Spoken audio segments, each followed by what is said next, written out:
Good evening.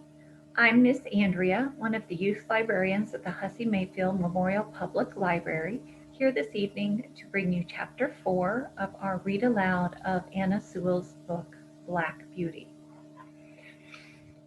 There's a picture of Black Beauty on the cover, and you'll see that he has a white spot on his forehead called a star, and we found out in Chapter 3 that he also has a white sock, which is the hair on one of his legs or feet is white. Now, I collected prior horses when I was growing up, so I think that Black Beauty looks quite a bit like this horse. But this one doesn't have the white sock, and it doesn't have a white star in its forehead. But it has, like I picture Black Beauty having, very delicate, graceful neck and pointed, sensitive ears and intelligent face.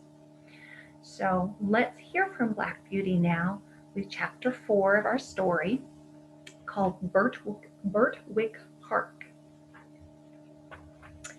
At this time, I used to stand in the stable, and my coat was brushed every day till it shone like a rook's wing. It was early in May when there came a man from Squire Gordon's who took me away to the hall. My master said, "Goodbye, be a good horse, and always do your best." I could not say goodbye, so I put my nose into his hand. He patted me kindly, and I left my first home. I lived some years with Squire Gordon, and I may as well tell you something about the place. Squire Gordon's park skirted the village of Birtwick. It was entered by a large iron gate, at which stood the first lodge, and then you trotted along on a smooth road between clumps of large old trees. Then another lodge and another gate, which brought you to the house and its gardens.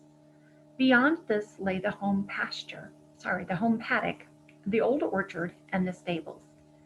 There was accommodation for many horses and carriages, but I need only describe the stable into which I was taken.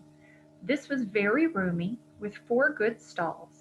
A large swinging window opened into the yard, which made it pleasant and airy. The first stall was a large square one, shut in behind with a wooden gate. The others were common stalls, good stalls, but not nearly so large. It had a low rack for hay and a low manger for corn. It was called a loose box, because the horse that was put into it was not tied up, but left loose to do as he liked. It is a great thing to have a loose box. Into this fine box the groom put me. It was clean, sweet, and airy.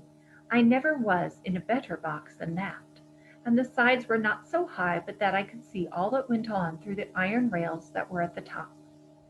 He gave me some very nice oats. He patted me, spoke kindly, and then went away. When I had eaten my corn, I looked round. In the stall next to mine stood a little fat gray pony with a thick mane and tail, a very pretty head, and a pert little nose. Now, I don't have a gray pony, but I do have a pony. This one is Misty of Chincoteague. If you like horse books, you might enjoy Marguerite Henry's horse books. You'll see that a pony is smaller than a horse. It has shorter legs and is usually used when children begin to learn to ride horses because it's not so far for them to fall to the ground. Ponies can be very sweet-tempered, but they can also be very stubborn. So let's get on with our story. And we are meeting the pony in the next stall.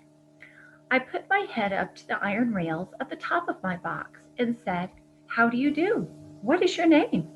He turned round as far as his halter would allow, held up his head, and said, "My name is Merrylegs. I am very handsome. I carry the young ladies on my back, and sometimes I take our mistress out in the low chair. They think a great deal of me, and so does James. Are you going to live next door to me in the box?" I said, "Yes." "Well then," he said, "I hope you are good-tempered. I do not like anyone next door who bites." Just then a horse's head looked over from the stall beyond. The ears were laid back, and the eye looked rather ill-tempered. This was a tall chestnut horse, Here we have a chestnut, which is a dark brown color, with a long, handsome neck. She looked across to me and said, "So it is you who have turned me out of my box. It is a very strange thing for a colt like you to come and turn a lady out of her own home." "I beg your pardon," I said. "I have turned no one out. The man who brought me put me here, and I had nothing to do with it. And as to my being a colt, I am turned 4 years old, which is quite mature for a horse, and I am a grown-up horse. I never had words yet with horse or mare, and it is my wish to live at peace." "Well," she said, "we shall see. Of course I do not want to have words with a young thing like you." I said no more. In the afternoon, when she went out, Merrylegs told me all about it. "The thing is," said Merrylegs, "Ginger has a bad habit of biting and snapping. That is why they call her Ginger, because she has a temper, she's fiery. And when she was in the loose box, she used to snap very much.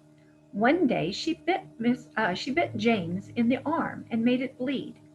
And so Miss Flora and Miss Jessie, who are very fond of me, were afraid to come into the stable. They used to bring me nice things to eat, an apple or a carrot or a piece of bread. But after Ginger stood in that box, they dare not come, and I miss them very much. I hope they will now come again, if you do not bite or snap." I told him I never bit anything but grass, hay, and corn, and could not think what pleasure Ginger found in it. "Well, I don't think she does find pleasure," says Merrylegs. "It is just a bad habit.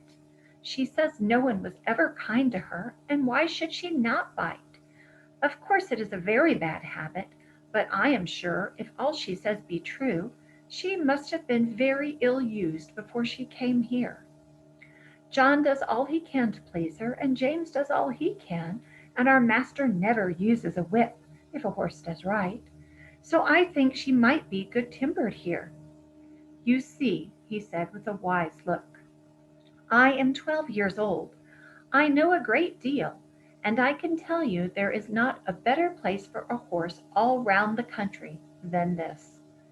John is the best groom that ever was. He has been here 14 years, and you never saw such a kind boy as James is, so that it is all Ginger's own fault that she did not stay in that box."